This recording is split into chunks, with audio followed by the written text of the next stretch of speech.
So, like I told you, I want to learn what kind of religion is in a given area. So, first thing you got to look is who the hell lives there. But then you got to see what is the dynamics of that area. Did the DNA change and stuff through time? Because if you're trying to make a claim about religion in a time frame, you can't like look now and assume that actually answers everything. And so, like, I wanted to figure out what the religion was of China, and everything looks like it's shamanism, right? One of the big, and so, but I don't want to just assume that because the Chinese shamanism says that. Well, they may say that because of a bias, right?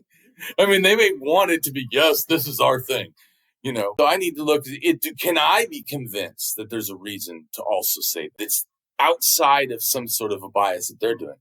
So I said, okay, well, what is the DNA? So DNA in China is basically 3 DNAs, in a sense, the 3 founding fathers of that area of Asia, because also it has to do with Japan and it has to do with Korea and some of the other things, like I think some of Taiwan. So I looked and said, okay, so it has the cDNA, it has nDNA, it has qDNA as the main DNA.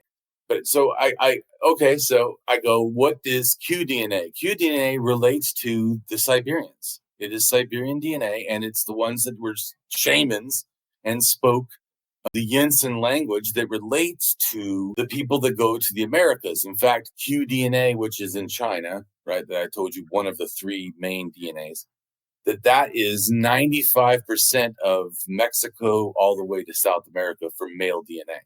It is like most of what is there.